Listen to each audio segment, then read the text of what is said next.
Moi, de savoir que vous êtes là, branché sur Antenne 1 pour suivre notre émission Sportissimo, magazine hebdomadaire d'information et d'analyse sportive. Mais vous êtes sans ignorer que nous sommes en pleine période des festivités. Voilà pourquoi nous allons devoir vous proposer aujourd'hui une émission spéciale qui sera consacrée au fait au séjour de George Foreman ici à Kinshasa, la capitale du Zaïre à l'époque. Et parce que nous avons un témoin qui a vécu pratiquement tout ce qui s'est passé au cours de ce séjour. Il s'agit de monsieur Mi-José Mayemba. C'est avec lui que nous allons essayer de parler en fait de ces séjours de George Foreman qu'on ne connaît pas assez parce qu'en fait beaucoup de gens se sont plus fiés au séjour de Mohamed Ali et surtout avec la victoire finale parce que Mohamed Ali a réussi quand même à battre ces géants de la boxe mondiale que George Foreman. Voilà pourquoi donc monsieur Mi-José Mayemba est avec nous pour essayer de rétablir un tout petit peu la vérité et éventuellement répondre à nos différentes interrogations concernant bien sûr les séjours de ces grands à Kinshasa, la capitale du Zaïre aujourd'hui, de la République démocratique du Congo. Si c'est étant dit, madame, monsieur, bonsoir. Bonsoir, monsieur Mi-José Mayemba. Bonsoir, madame. Bonne année. Merci à vous, à votre temps. Merci beaucoup. Est-ce que vous vous portez bien? Oui, oui. Je suis quand même par la grâce de Dieu. Par la grâce de Dieu. Bah oui, on ne peut pas s'en passer. Et je suis quand même confuse quand je vous vois comme ça. Vous êtes pimpant, vous êtes très en forme. Et dire que ce combat a mis quand même 42 ans aujourd'hui, ça fait de vous quelqu'un de bien. Ben oui, Ouais. Et comment vous avez fait pour vous maintenir comme ça? Ben écoute, de part, c'est ce que j'ai fait comme profession. Et j'ai fait le sport et tout ça. J'essaie un peu de tout ce que j'ai fait. J'ai fait en tout cas me maîtriser, me discipliner. Mais vous disciplinez. Voilà. Donc j'aimerais quand même signifier à nos amis téléspectateurs que vous avez été le garde du corps de George Foreman. Durant tout son séjour, il a fait 1 mois et 13 jours et M. Mi-José Mayemba était derrière lui. J'étais toujours derrière lui. De l'aéroport, de son arrivée jusqu'à son retour. Voilà, alors on va nous aider d'ailleurs avec, Charlie Botte va nous aider avec cette petite image. En fait, on vous voit, vous êtes à Nabakos, bien entendu, parce qu'à l'époque, c'était la tenue officielle, vous la portez, mais apparemment, être garde-corps d'un géant, d'un costaud comme George Foreman, c'est quand même terrible, non? Vous qui êtes si mince comme ça. Ben écoute, c'était dû aussi à ma formation, parce que n'oubliez pas que j'étais... bien sûr, j'étais gendarme, mais j'appartenais à une unité d'élite qui était la Binombile, formée par les Américains. Et comment avait-il accepté votre taille à l'époque? Ben écoute, n'a pas de choix parce que bon, lui était notre hôte. Et voilà quand notre commandant, le général Mouleli, le général retraité aujourd'hui, quand il est venu chez la maison, nous sommes allés. On est passé d'abord par la présidence, et puis on est parti à l'aéroport. Et quand il est venu, il est descendu. On lui dit que c'est moi qui devais les garder. Il a dit OK, moi il dit OK. Il n'a pas tiqué. Il n'a pas tiqué. Et puis bon, je l'ai pris à partir de ce moment-là, OK. Il était à ma disposition. Mais à aucun moment il s'est dit, est-ce que ce problème, c'est pas un problème de malnutrition? Non, c'est après que, parce qu'à sa descente de l'avion, nous sommes allés en Tsélé. Oui. Vous devrez loger. La grande cité. On a fait pratiquement 2 jours en Tsélé. Il y a 2 villas. Il y a des villas de ingénieurs, je crois, là. Et nous, on était à la 2e villa. On est resté là. Bon, là, on mangeait séparément. Quand il préparait, il m'a amené la bouffe et il servait aussi Foreman. Et arrivé le dimanche, il va me demander, il dit, mais mon frère, l'Inter ici, n'a pas l'hôtel intercontinental. Il m'a dit, oui, il y a un hôtel intercontinental. Il dit, ah bon, là, moi je vais. Moi je vais à l'Inter. J'étais obligé d'informer le commandant qui était en Tsélé. Il dit, voilà, je l'ai appelé par mon tour là. Je dis, George veut aller à l'Inter, il veut sortir. Parce que j'avais la mission de ne pas lui permettre de sortir. Voilà. Pour éviter ce qui pouvait arriver. Les incidents malheureux. Oui. Alors le commandant qui était en Tsélé, il a appelé les gens en Singa, il dit, Foreman là-bas, il les a debout, il veut sortir. Il dit, mais dites au garde-corps qu'il y a l'espace. Et entre-temps, il était déjà à la barrière. Il dit, mais comment on peut le fermer la barrière? Parce que vous aviez aussi, entre autres émissions, de le mettre à l'aise. Oui, de le mettre à l'aise. Et finalement, le monsieur, personnellement, mais Mabunandungu, s'est imposé, il dit non, laissez-les. À Boula Mandungu. Oh, Mandungu Boulaniati, c'est ça? Boulaniati, oui, c'est lui qui avait négocié les combats. Ok, il était ministre de sport, hein? Non? Non, mais c'est lui qui avait négocié le combat. Ok. Il dit, mais laissez-les. Et voilà, et on m'appelle, on m'a dit, non, écoute, de toute façon, tu dis au chauffeur de ne pas démarrer. On vous envoie la voiture d'Abgambil pour venir vous escorter. Ok. J'ai dit à Foman, bon, on attend, on va aller, mais attendez, il y a l'escorte qui arrive. Les véhicules sont arrivés, la voiture d'Abgambil sont arrivées, et on nous a escortés jusqu'à l'Inter. Bon, pour moi, c'était, on devait aller juste en visite. Oui. Et on est arrivé, Découvrir ce qu'il y avait. Découvrir tout ça. Et tout d'un coup, il a changé la position, il dit, my friend, je dis, là-bas, je ne pars plus. Ok. Il dit, là, je ne pars plus. S'il faut payer l'hôtel, moi, je vais payer moi-même. Mais là, je ne pars plus. Alors, j'ai informé les gens, j'ai dit, mon général, Faman dit qu'il ne va plus rentrer en Télé. Alors, c'était pas un problème. Toutes les autorités ont commencé à descendre dans l'Inter, tout le monde, la présidence était là. Tout le monde était agité. Tout le monde était agité. Non, il ne veut plus rentrer en Télé. On dit, bon, écoute, bon, on a trouvé une solution. On a pratiquement déplacé les gens qui étaient au 8e niveau. Ah, vous avez réquisitionné pratiquement le 8e niveau. Nous avons pris le 8e niveau. Non, là, nous, on ne savait pas. Hein. Quand tout cela s'est passé, on ne savait pas. Et puis, je crois vers 19h, on dira, bon, ok, venez. On est monté au 8e niveau. Et là, on avait donné les chambres. M. Dick Sadler, qui était son manager, moi, Bob Foster, son grand frère, Willy, qui était notre cuisinier, et notre partenaire, je ne connais plus le nom, et nous avons occupé pratiquement le 8e niveau. Oh, ah ben c'est terrible. Mais pour manger, il avait pour manger, là, à partir de l'Inter, on commençait à manger ensemble. Ah, ok. En Télé, c'était séparément. Lui de son côté. En Télé, on n'a fait que 2 jours. Ok. Mais à l'Inter, on commençait à manger ensemble. Alors, quand on est ensemble, ils sentaient que, vous savez, on a un problème de malnutrition, s'il faut le dire. Bah oui, ça c'est vrai ici dans ces pays, donc il suffit seulement de goûter un tout petit peu. Tout ça, ok, là, je suis rassasié. Il a remarqué, il a vu, il a fait le conseil, il dit, mais c'est pas possible. En bon américain, bien sûr. Il a dit, mais c'est pas possible, ce monsieur, comme garde de corps. Il s'est pris mal comme ça, voilà. Peut-être qu'il n'est pas en bonne santé. C'est ça. Alors, je crois que c'était le 4e jour, M. Makalou, qui était notre interprète, il va me dire, oh, monsieur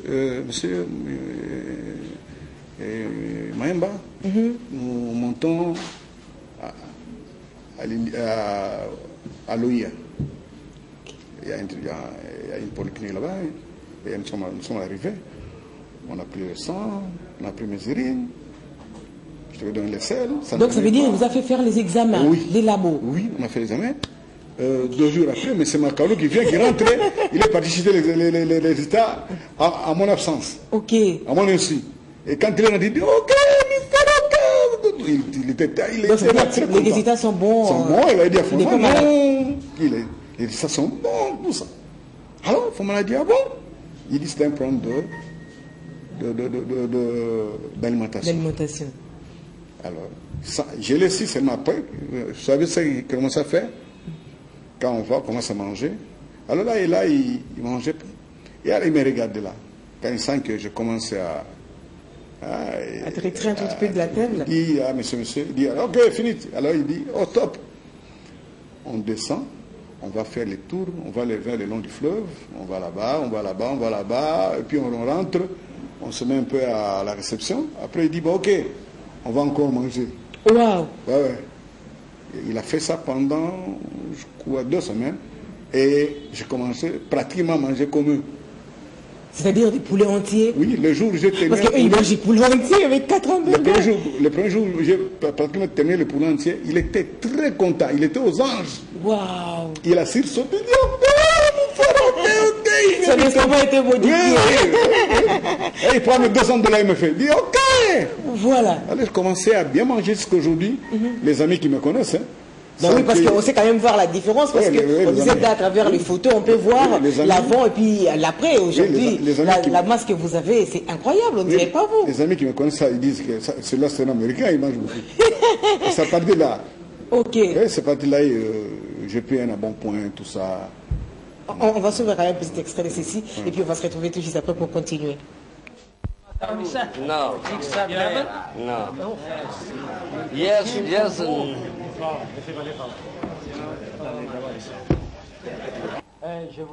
Si vous vous rappelez, j'avais dit que George Foreman est le docteur et que c'est à moi-même de décider la date à laquelle je voudrais défendre mon titre. This may roll me in a little deeper, but Dick is the doctor. Alors, j'aimerais revenir quand même sur quelque chose, parce que à ce que vous avez dit tantôt, il a surveillé quand même votre alimentation en telle enseigne que vous avez pris du poids, et il a senti effectivement que vous aviez un problème de santé. Est-ce qu'on peut dire aujourd'hui avec courage que George Foreman était un homme vivable? Bon, il est non, très vivable. Hein. Mais pourquoi les Congolais le rejetaient comme ça? Je vous dis que c'était un homme très vivable. Hein. On disait qu'il était raciste, parce non, un bon monsieur. C'est-à-dire un bon monsieur, c'est parce qu'il vous aimait vous ou non, bien c'est pas parce seulement. que... Parce que, écoute, hein, c'est parce que le rôle de Joe, c'était quoi? Il ne voulait pas le mativisme. Ok. Il était mais, donc charismatique, oui, quoi. Il croyait qu'il était supérieur et qu'il écoute, pouvait... moi, je suis venu ici pour le combat, ok? J'ai fait d'abord ce que je suis venu faire, ok? Après, le reste, c'est après. C'est tout dire qu'avant ces combats, il était quand même le champion de champions, hein? Oui, il était champion, il était champion. C'est avec cette casquette-là de champion qu'il est venu ici, il s'est dit, ouais. bon, bah, je vais battre Ali sans problème. Il était champion, mais un monsieur très bien. Mais c'est très bien. Mais pourquoi il se promenait toujours avec le berger allemand? Parce que non, quand on voit un berger allemand, on apparente à l'histoire d'Adolf Hitler. Dago, on ne se prenait pas, on se prenait pas avec Dago. Ah, il s'appelait même Dago? Dago, le gens s'appelait Dago. Ok. Mais c'était quand même un berger allemand, non? Oui, mais on ne se prenait pas avec Dago partout. Non. Parce qu'on a vraiment s'entraîner en télé. Ok? Quand on allait en télé, il y a Willy qui s'occupait de Dago. Ok? Ils avaient une voiture où Dago était. Quand on arrive en télé, on les laissait quelque part. Hein? Ces chiens, c'est plus qu'un homme. Hein? Ces chiens, c'est plus qu'un homme. Hein? Ok, mais parce que les gens disent que c'est à cause de ça qu'il a été un tout petit peu rejeté. Parce qu'en fait, le berger allemand, ça rappelle le vrai raciste du monde. Hitler Adolf. Non, mais écoute, quand on allait pour les entraînements, on laissait Dago quelque part. Et quand on dit Castin, non, donc mets-toi là-bas. Et Dago ne bouge pas. Hein. Vous pouvez passer à côté de lui, il ne bouge pas. Il ne nous fait rien. Ça, mais est-ce que vous pensez que le frein ou encore cet obstacle-là qui s'est présenté devant Foreman par rapport au soutien des Congolais, c'était tout simplement dû au fait que lui, il était professionnel, il était venu rien que pour le combat, donc il ne voulait pas se faire voir, pas de matuvisme, rien du tout. Est-ce que vous pensez qu'il n'y a que cette raison-là qui a fait que les Congolais se mettent à l'écart? Non, vous savez, il y a un problème aussi. Hein. Avant ces combats, les Congolais connaissaient mieux Mohamed Ali qui est Foreman. Ok? Et puis Mohamed Ali a un verbe facile, non? Facile, c'est vrai. Un verbe facile. Bien qu'il était il est anglophone, mais il essayait quand même de dire quelque chose au Kinois et ça passait bien. Les grands problèmes de mon ami George, c'est que il était un peu réticent, il voulait pas tellement de contact avec les gens. Ok. Oui, pas tellement de contact avec les gens. C'est ça. Et bon, voilà pourquoi nous allons suivre encore une fois de plus cet élément qui met en exergue cette fois-ci Mohamed Ali, parce qu'en fait, lui, il était vraiment au contact de la population pendant cette séance, pendant ces différentes séances d'entraînement, ce qui a fait qu'il avait quand même atteint une certaine popularité qui faisait que ces jours-là, au stade Tata Raphaël, il n'y avait pas d'excuses face à George Foreman. On va suivre ça, on se retrouve tout juste après. Setting him up against the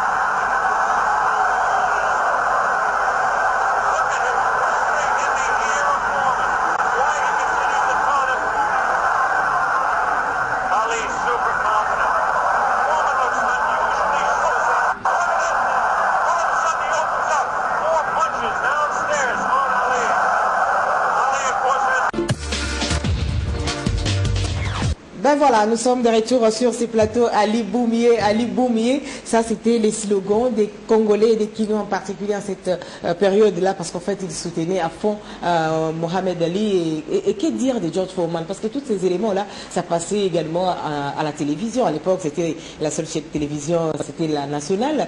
Et ça passait, lui aussi, il suivait tout ça. Qu'est-ce que ça lui faisait, lui, de voir ça? Ouais, ben écoute, il suivait, me disait, ce monsieur, il parlait beaucoup, des fois il s'en foutait, hein. Il dit, il parlait beaucoup. Mais est-ce que sur le plan pécunier, par exemple, l'argent, ils ont perçu l'argent de la même façon avant le combat? Oui, parce que Foreman était champion en titre. Ouais. Okay? Ali était dessus de son titre, hein, ouais, pour avoir refusé d'aller combattre. Mais Ali avait, comment dirais-je, il avait la popularité plus que Foreman. Ouais. C'est ainsi qu'ils ont fait 50-50. Ouais. Ah, donc, ils avaient gardé quand même quelque chose. Oui, 10 millions chacun. 10 millions de dollars, 10 millions de dollars. Dans leur compte, avant le combat. Avant qu'ils viennent ici. Ok. Ils ont chacun 10 millions. Et ici, c'était juste pour le retrait de la ceinture? Oui, ici, c'était pour le combat. Ok. Et tout était supporté par le gouvernement Zaïre à cette époque, hein, c'est le gouvernement d'Isaïe. Ok. À cette époque, oui. Ah ben là c'est bien quand même. Et par rapport à cela, parce que nous étions d'ailleurs en train d'en parler, vous avez retenu 50-50 et lui, en Lingala, George Foreman, ouais. Vous avez 50-50, non? Oui, et donc, c'est quoi encore? Il ne peut plus aucun mot, hein, en Lingala. Rien. Malheureusement, non. Durant tout son séjour? Non. C'est pas vrai. Mais c'est vrai. Vous n'avez fourni aucun effort pour ça? Oui. Vous n'avez fourni aucun effort? Écoute, c'est un garçon, c'est un monsieur, je veux dire d'abord qu'il est très réservé, ok? Ouais. Il est très réservé, c'est ce qui a fait même qu'il devienne pasteur. Oui, pas seulement ça, il est devenu pasteur après, mais il était quand même réservé. Okay. Il était trop réservé. Lui, les actions d'éclat, il n'en faisait pas. Non. Il pensait que la boxe, ça se joue sur le ring. Il est arrivé des fois qu'on nous invite quelque part. Il me dit non, mais c'est il va pas. Non. Ok. Moi, c'est fini pour le combat, je ne veux pas. Alors, dites-moi un tout petit peu. Vous parliez en quelle langue, vous deux? Ben, on avait des interprètes. Hein. Moi, je connaissais un peu l'anglais. Mais on avait M. Makalou. Il a son interprète, M. Makalou. Okay. Il est venu avec M. Makalou, qui est son interprète. Il doit être un Africain, mais un Africain, mais ce sont un interprète. Okay. Et puis, la République Zaïre avait pris pas mal d'interprètes. Hein. Okay. Il y avait des interprètes partout.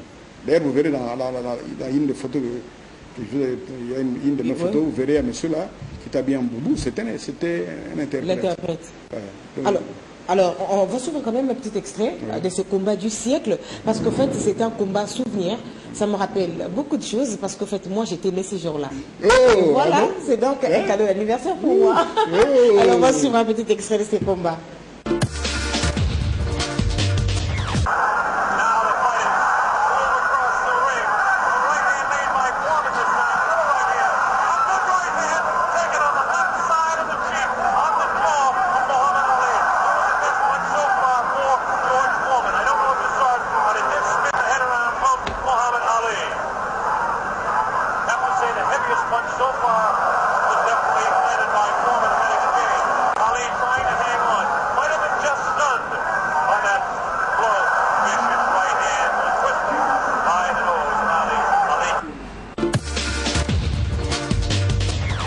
C'est vrai, si j'étais un garçon, mon papa le disait, on allait m'appeler Foreman. Ouais. Je ne sais pas pour quelle raison il aimait bien ce type, mais seulement par rapport à ce qui s'est passé au pays, je crois que c'était Ali qui avait poussé l'ascendance. Mais en fait, lui, c'était un accro de George Foreman. Il a continué à parler de lui positivement, et je crois que c'est ce que vous également, vous devez nous faire. Même moi, au départ, j'étais fan de Ali, mais quand je suis resté avec Foreman pendant une quarantaine de jours. En tout cas, je l'ai aimé. Vraiment. C'est-à-dire les gens les jugeaient très mal. Hein. Mais, ok. Les gens les jugeaient très mal. Mais est-ce que pour ces combats, par exemple, avant que vous vous rendiez au stade Tata Raphaël, vous vous êtes dit que George Foreman allait remporter ce combat? Vous vous êtes dit ça? Oui, on savait. On se disait, en tout cas, le George Foreman va remporter le combat. Et vous avez commencé à douter à quel round? À partir du 5e round. Ok. Personnellement, après, à partir du 5e round, j'ai commencé à avoir des doutes. Parce Il avait encaissé. Non, il n'a pas tellement beaucoup de souffle. Hein. Ok. Ah, bah c'était pas dû au fait qu'il mangeait beaucoup lui aussi. Non, sauf qu'il n'avait pas tellement de souffle. D'ailleurs, vous allez remarquer tous ces combats, il les a gagnés presque avant le 5e round. Oui, c'est comme ça. Les gars, ils cognaient sérieusement. Mais c'était quand même curieux. Donc, comme quoi, parfois, pour ces genres de combats, il faut utiliser aussi d'autres aspects de la vie. Comme par exemple, Mohamed Ali a utilisé le verbe, a utilisé la parole et ça marchait. Pas seulement ça, mais il y avait l'appui conditionnel de tous ces publics-là. Je vais vous dire une chose, c'était un anecdote. Ok? On part de l'Intercontinental. On arrive au stade. Ce jour-là, moi, j'étais habillé en complet jeans. Ok? Ouais. Il y avait le vestiaire pour moi et le vestiaire pour Ali. On arrive à l'entrée du vestiaire, on trouve un monsieur en abacos noir qui dit à l'ingala à Posto Bouguin, oh oui. Et moi, authentique. Oui, et moi j'ai entendu. Et quand on est entré dans le vestiaire, ça sentait mal. Alors, nous sommes sortis. Alors Dick Sadler m'a demandé, il dit donc que tu m'accompagnes à l'Inter pour aller chercher un désinfectant et des odorants. Nous sommes rentrés à l'Inter, après le désodorant, nous avons aspergé dans le vestiaire. Oui, oui. Ok. Donc il avait déjà un mauvais pressentiment quand il a senti cette odeur-là. Mais oui, mais donc lui aussi avait aussi une odeur anti. Je veux dire que ces combats, le président Mobutu voulait en faire une histoire à lui. Personnelle. Okay? Une histoire à lui personnelle. Bah, c'est quand même du prestige. Il voulait passer autant d'argent. Ali a gagné, a récupéré sa ceinture au Zaïre, terre des ancêtres, avec le président Mobutu. Ok. Donc, alors, sincèrement, on a tout fait pour que Ali gagne ses combats. Vous savez, nous sommes africains. Ouais, on se connaît, ouais. Et puis, je vais vous dire une chose. Bundini, vous connaissez, je crois, Bundini? Oui. Bundini, c'est... comment il faut appeler? C'est difficile de l'appeler, c'est pas, il faut l'appeler garçon de course ou ami Ali. Mais Bundini, une semaine avant... Ali Ngala, on dit Petit Bitinda. Oui, une semaine avant le combat, Bundini s'arrangeait pour avoir une chambre à l'Inter. Ok. Et chaque matin, Bundini montait là, on était le 8e niveau, il faisait des tentations avec un couteau là. Ok. Il criait, il faisait des va-et-vient sur au 8e niveau, là on dit tout. Il criait. On ne pouvait pas lui refuser ça? On ne pouvait pas lui refuser ça. Parce que c'était un hôtel, il avait payé. Alors, moi, j'ai quand même voulu savoir pourquoi. J'ai essayé de demander un de ses amis par le canal de M. Makarou. Il me demande, mais pourquoi M. Bondi il fait ça? Et qu'est-ce qu'ils le font? Vous savez, et l'autre a demandé à Ali, vous savez la réponse d'Ali? Non. Il faut être noir pour connaître ça. Ok. Pour connaître ça. Ah ben ça c'est trop fort. On va encore suivre un petit extrait de ces combats.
Alors, nous sommes de retour. Est-ce que l'effet de rester avec George Foreman vous a donné le goût à la boxe?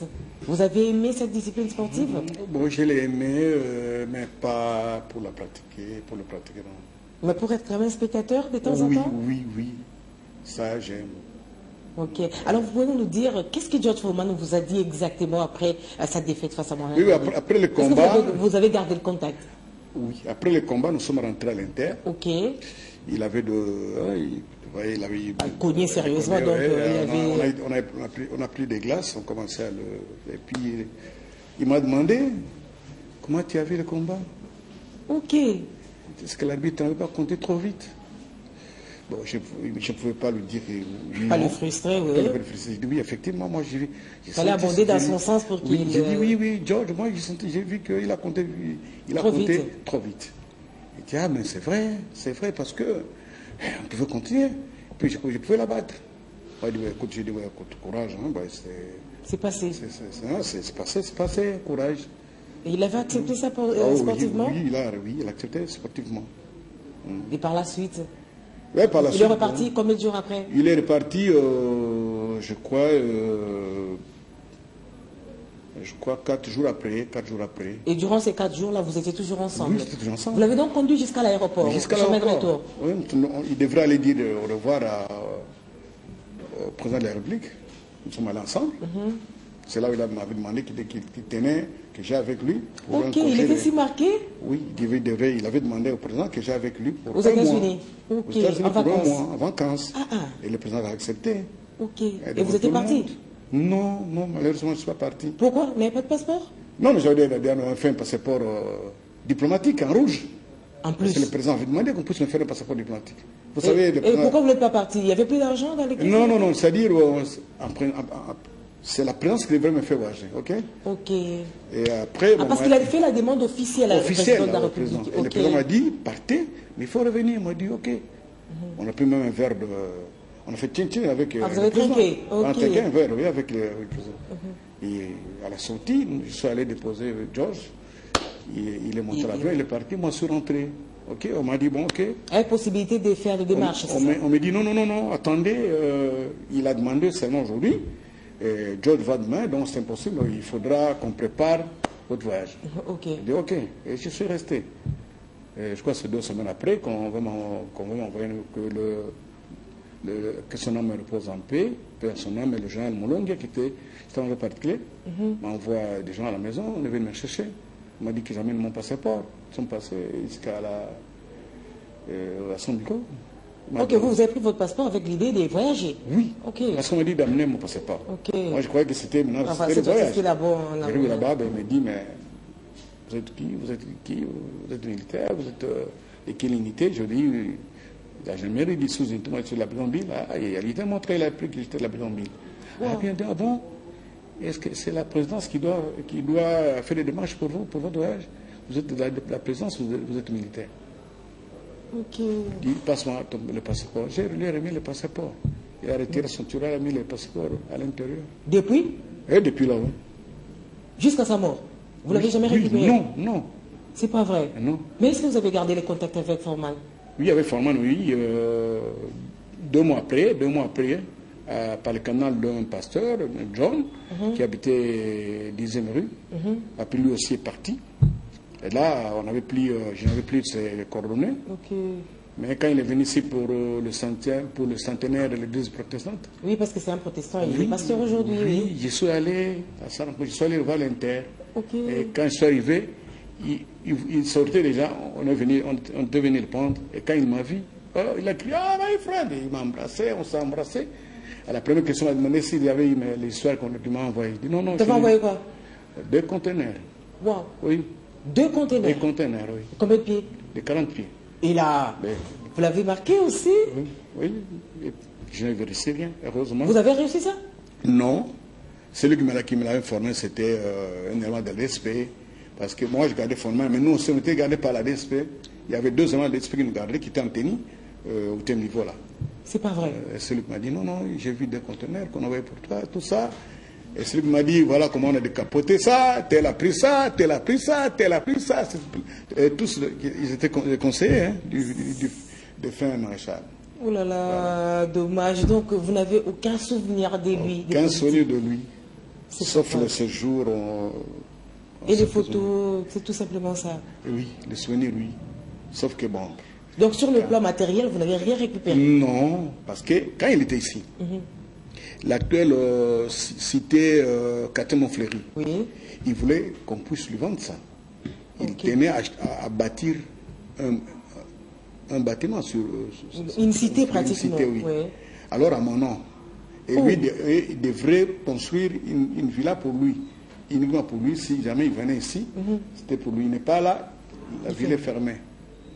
Il a fait toutes les remarques, ça a échoué. On devrait monter une banque des Noirs des États-Unis et d'Afrique. Une banque. Au moins, je devrais être actionnaire. On a fait les démarches avec Dixader, avec Don King, ça n'a pas marché. Oh là là. Donc, pratiquement, je n'ai rien bénéficié de ces de Faban, sauf les relations, bien sûr, hein, parce que c'est un garçon que j'aime jusqu'à présent. Et aujourd'hui, si j'ai l'occasion d'aller aux États-Unis, je serai l'homme le plus heureux. Wow. Et puis, mais ça fait mal. Quand il est venu pour le centaine église protestante, et quand je l'ai amené au stade, en retour, il m'a fait un $2000. Waouh, quand même. Oh, ben l'homme est sympa alors. Il est sympa, on avait une très mauvaise image de lui. Et pourtant. $2000 et quelques pantalons, jeans, qu'il a amené, tout ça. Waouh. Comme le dit la Bible, si tu fais ça à l'un de mes frères, c'est à moi que tu l'as fait. Donc s'il a fait à vous, c'est qu'il a fait au peuple congolais. Et ça, c'est trop fort. Et là, je suis presque en voie, j'ai déjà son adresse, mais je tiens à avoir son email pour lui écrire. Wow. Il y a quelqu'un qui m'a passé son adresse. Aujourd'hui, il est pasteur. Et vous êtes parmi ses adeptes? Oui. Vous êtes aussi de la foi protestante? Moi, malheureusement, non, je suis catholique. Ok, cela n'empêche. Vous êtes sur la même voie. On parle du Christ là-dedans. Vous avez un dernier message à adresser à tous nos téléspectateurs qui nous suivent. Je suis émue de savoir que vous avez connu tout ça, un parcours si élogieux, mais malheureusement qui n'a pas apporté quelque chose de plus positif qu'on souhaiterait, notamment quelque chose de matériel, qu'on garderait en souvenir, on se dira, voilà, j'étais derrière un grand de ce monde et voilà ce que j'ai pu bénéficier. Bon, à part l'honneur peut-être. Oui, à part l'honneur, oui, beaucoup de gens me savent que j'étais le gars de Côte Faman. Il y a certaines autorités qui m'ont dit, oh, le gars de Côte Faman, tout ça. Comme eux-mêmes le disent, bodyguard. Mais matériellement non, et puis bon, je ne suis pas matérialiste. Hein. Voilà, ça compte peu. Et puis bon. Mais les symboles, c'est toujours intéressant, n'est-ce pas? Ceux qui avaient pris mes biens, que finalement, parmi eux, personne n'est en vie maintenant. Donc difficile de pouvoir aller les réclamer ça. Personne n'est en vie maintenant. Ils sont tous partis. Parce qu'ils ont fait du mal quand même, vraiment. Dieu est juste. Et voilà, une façon pour vous de le remercier en adressant également ou en présentant vos voeux à tous nos téléspectateurs qui nous suivent et à ceux qui vous connaissent. Je vous en prie. Pour tous ceux qui me connaissent, ma famille, mon épouse en Europe, mes enfants qui sont en Europe, mes petits-enfants, mes amis, mes collègues, je vous souhaite joyeux Noël, une bonne fête de nativité, une bonne fête d'année, que Dieu nous comble avec sa grâce divine, qu'il nous accorde bonne santé, et bonheur, prospérité. Merci. Merci beaucoup. Je crois que nous également, nous nous retrouvons dans les lots de ceux qui vous connaissent. Je vous plante aussi, je plante toute l'équipe aussi, ma mère veut. Vraiment. Okay. Merci beaucoup. Et à l'antenne A. Merci beaucoup. Ce fut un grand plaisir, Monsieur José Mayemba, mi-José Mayemba, de vous avoir sur ce plateau pour qu'on parle en fait de ce séjour de George Foreman ici à Kinshasa pour le combat du siècle qui s'est joué finalement le 30 octobre 1974. C'était au stade de Tata Raphaël. Je crois que tous ceux qui étaient présents à ce stade-là et ceux qui sont morts, nous demandons à ce que la terre de nos ancêtres leur soit douce et légère. Et ceux qui sont encore en vie, nous en profitons pour leur dire, même si la vie est dure, serrer les dents et persévérer parce que peut-être demain, ça sera la bonne, ça sera la meilleure. Parce que pour preuve, c'est qu'aujourd'hui, Monsieur José Mayimba est l'invité de notre émission. C'est aussi un cadeau ou encore un bénéfice que vous tirez en fait de votre accompagnement à George Foreman. N'était cela peut-être qu'on ne serait pas ensemble aujourd'hui, n'est-ce pas? Allez, pour cela donc on rend grâce à Dieu. On en profite d'ailleurs pour nos amis téléspectateurs avant de clore définitivement cette émission, de vous balancer en fait un condensé d'informations que nous avons pu recueillir par-ci, par-là. Vous savez qu'en cette période de festivité, il n'y a plus rien qui se déroule dans notre pays. Bon, point les besoins de pouvoir s'intéresser seulement à ce qui se passe ailleurs. On vous propose ça et puis on va se retrouver pour clôturer cette émission. Il est intéressant pour moi qu'on puisse reprendre le plus tôt possible les activités de football de l'INAFOOT. Parce que comme il y a maintenant un nouveau ministre, quitte à lui de voir la nécessité de reprendre le plus tôt possible. Parce que le repos peut aussi mettre les joueurs en déphasage. Donc il serait mieux qu'on puisse reprendre le plus tôt possible. Parce que le football fait partie des loisirs, des activités de notre société. Et surtout que nous sommes pendant les fêtes, l'ère actuelle à l'apaisement au niveau politique. Il y a lieu de reprendre les activités de football au niveau de l'INAFOOT. C'est Willy Bakonga. Nous pensons qu'il a l'expérience et compte tenu de la situation actuelle, nous pouvons que lui souhaiter bonne chance. Et puis ça dit ça qui toko na bana biso mama poto za bana mboka ezelo ko na biso yaka championnat biso wa mboka bazongi sango mbangu na lombangu bazongi sango. Bon, si on prend les 3 premiers du championnat avant que les autres là ne puissent jouer, je trouve qu'il n'y aurait pas de justice dans tout ça. Donc c'est mieux que les gens jouent. On ne sait pas avec quel esprit les 2 autres équipes vont venir encore après cet arrêt. On ne sait pas de quelle manière ils ont travaillé. Donc c'est mieux que les gens reviennent, qu'on revienne dans l'arène, qu'ils jouent et que les victorieux qu'ils partent, c'est lui qui a perdu qu'il perd, mais que ça soit dans la justice. Les sports entassent beaucoup de choses. Il y a les judo, karaté, beaucoup de choses. Parce qu'avant on dit que donc il se focalise seulement sur le football, on a laissé les autres. Maintenant, il faudrait qu'ils puissent un peu voir aussi les autres coins. Là où il y a les judo, là où il y a les archéophilistes. Donc toutes ces histoires-là, qu'ils puissent un peu mettre ça en tête et puis qu'ils travaillent dessus. Pour Monique, basé là après quand continuer. Et bien tamaka rapide. Match par semaine. Match beta mais 4 fois. Les problèmes te ba beta bango to ba ke première azanani, deuxième azanani, troisième azanani. Ce que ba sali ndengwana ils ko favoriser ba mususu. Akoko za troisième te ayoko bima troisième. Lokola yé mais alandaka lokola Denis Kambai azala makasi na ba recherche parce que Denis Kambai na pe azaki makasi na ba recherche.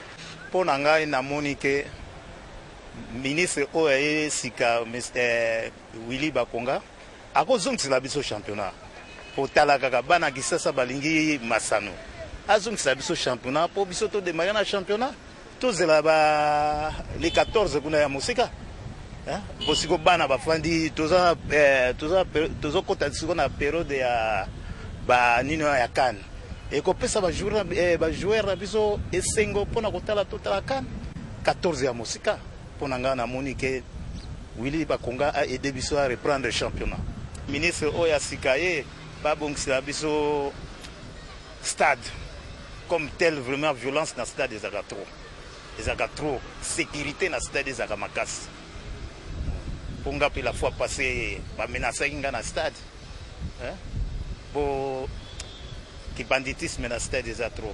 Tant etikali ezokoka ke non babandango il faut babandango mbala moko so bamoni ke non tant o etikali ezokoka te babandango te batika bazela après CAN parce que biso toko toza besoin kotala CAN toza besoin kotala l'INAFOOT na yokika lisolo ke non azaki ministre yepe asala biloko bien mais biloko bien wana il faut to mona ngo na action toko monaka na munoko ke non asala bien te il faut to mona ngo en action. Selon les classements annuels établis par Jeune Afrique, la RD Congo est la première sélection du continent en 2016.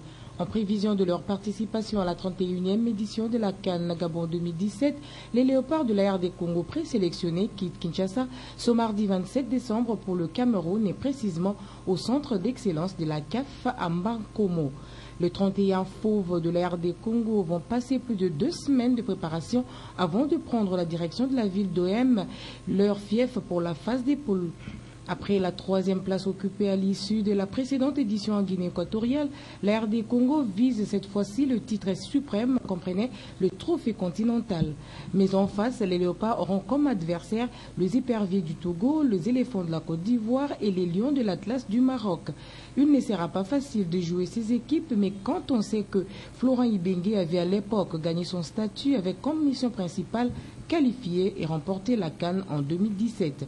Le premier contrat a été rempli, il lui reste le second. Parmi ces challengers, il y a Claude Leroy, Hervé Renard et Michel Dusseyé. Pour contrecarrer leur plan, Ibenge a renforcé son équipe avec 3 nouveaux joueurs. Nous connaîtrons la sélection définitive avec 23 joueurs le 4 janvier 2017. Pour l'instant, découvrons les 31 Léopards de la République démocratique du Congo présélectionnés pour la CAN Gabon 2017.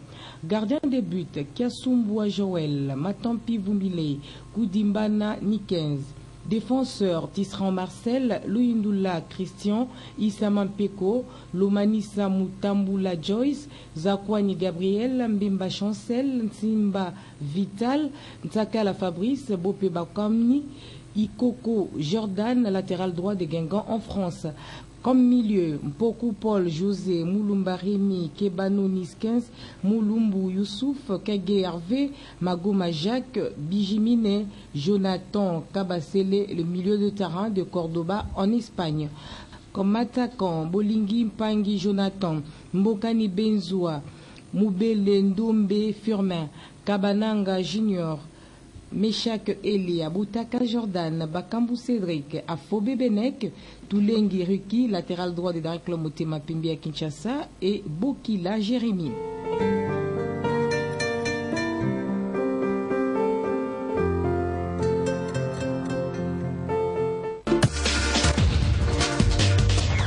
Mais voilà, nous sommes de retour. Merci Mathieu Ngadipovi et Charlie Boueta pour nous avoir proposé ces condensés d'informations. Certainement, ça a plu à nos téléspectateurs à cette période de festivités. Mais je crois que M.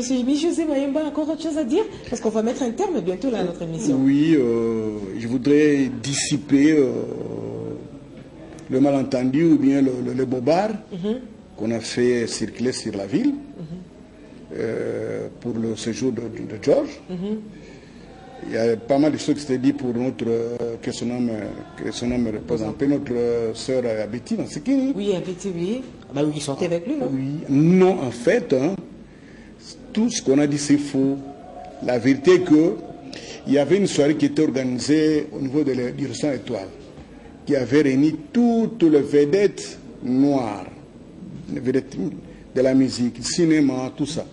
Et Abeti était dans cette soirée, ok? La soirée s'est terminée, je crois, vers 2 h du matin. Et nous, on est descendu au tel niveau où on logeait. Et je crois, 20 à 30 minutes après, on klaxonnait, on sonnait sur ma porte. J'ouvre la porte, c'était notre soeur. Abeti m'a dit, oui, ma soeur, il y a un problème. Il dit non, j'ai le cadeau à remettre à George Foreman. Il dit, mais non, ma soeur, on a fait longtemps. Oui, jusqu'à 2 heures, ouais. Il fallait le faire à ce moment-là. Il dit, non, mais je vais le voir. Aujourd'hui, c'est moi, je pars aux États-Unis. Il est vedette comme moi. Il dit, maintenant, à 7 heures, non, ma soeur. Il dit, non, elle a insisté. Il dit, mais maintenant, comment je vais rentrer? Moi, ne vous en faites pas. Moi, plus ou moins, je gère au moins 7 véhicules. J'ai appelé un chauffeur de permanence. Il a pris. Il l'a mis dans la voiture, il dit, et je suis descendu avec elle à la réception, on m'a vu. Le fait que les gens savaient que j'étais le garde corps et qu'on m'a vu sauter avec notre soeur, ils ont dit des choses. Mais quand je sortais, c'était pour lui confier à notre chauffeur qui devrait les ramener jusqu'à chez elle. Donc je crois qu'à titre posthume, un rectificatif a été fait. Vraiment. Même pour ses enfants, c'était toujours honneur de savoir pour sa famille. Elle était innocente. Tout ce qui était innocente. Ok. Allez, est-ce qu'on peut mettre un terme à cette émission? Ok.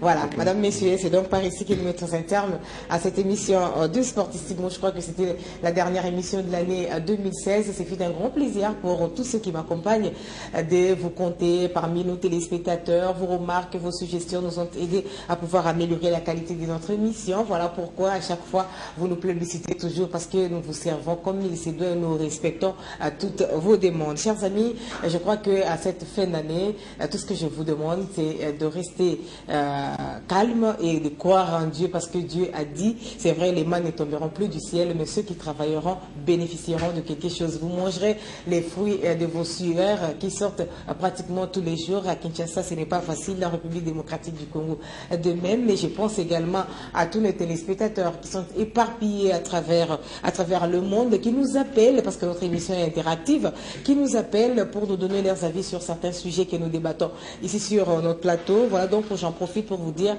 croyez que Dieu fera quelque chose pour nous, en tout cas dans les jours à venir. Il suffit seulement que l'on se réveille, parce que il le dit dans la Bible, le peuple périt faute de connaissances. Je crois avoir bien dit, hein? C'est comme ça. Donc c'est ça. Le jour où nous allons acquérir cette connaissance-là que Dieu veut, je suis convaincu à 100% qu'il n'y aura plus de malheureux dans ce monde. Je vous souhaite de très bonnes fêtes et peut-être, si Dieu le veut, en 2017, nous nous retrouverons toujours dans le même cadre. Merci et joyeuses fêtes à vous tous. J'ai du temps? J'ai du temps pour vous saluer? Non, j'ai pas le temps. Bon, bonne année David, bonne année à Fabien Kaloumé, grâce à qui nous avons pu avoir toutes les images de la boxe que nous avons diffusées dans notre émission. Bonne année à Laurent Kandé, bonne année à Alain Kuka, bonne année à Mathieu Ngadipovi, toujours présent. Il a été avec moi durant toute l'année 2016. Je crois que le Seigneur fera en sorte qu'en 2017, il soit également à nos côtés pour nous permettre de foncer. Bonne année à Bernard Idonba, à Dioka Kabengele, à Boren Kendi, à Papi Katasi, à la frimeuse, comment elle s'appelle encore? Alpha, elle est le commencement. Bonne année à Osé Dokolo. Osé Dokolo, l'homme en question. Bonne année à Charlie Boueta, qui a réalisé et monté les émissions de ces 2 derniers mois. Et non seulement ça, mais qui monte tous les sujets depuis le début de l'année 2016. Bonne année également à Rabi, c'est ça? Rabi qui? Kwedi? Kwedi. Si. Non, il faut non, en 2017, il doit changer ça. Ça fait pas bon, ça, ça venait d'où? Bakongo. Ok. Ah bon. Allez. Non. Congo le nom Kwedi, ça veut dire ça venait d'où? Ah, ça venait d'où? Oui, c'est une question. Voilà, c'est une question. Ben, on doit aussi savoir. Lui, il venait d'où? Alors, bonne année à vous tous. Merci, monsieur le plateau. C'est ça? On vous appelle? Comment? Richard Luzolo. Bonne année Richard Luzolo. Donc bonne année à Bardou. Mais je ne vais pas prendre toute l'émission quand même. Bonne année à Maloussa, Dédi Maloussa, à Ndonga, à Gilio, à tous, à Félicien et Sanga, et puis qui d'autre? Bonne année à tout le monde en tout cas. Et là voilà, on se retrouve l'année prochaine, Inch'Allah. Bonne année à José Moussangala. Les charmants garçons, les noirs, les Soudanais qui se représentent en République démocratique du Congo. Allez, bonne année à tous, chers amis. Bonne année, messieurs. Et à la prochaine occasion. Allez. Merci beaucoup. Bon anniversaire. Merci. Merci, bonne année.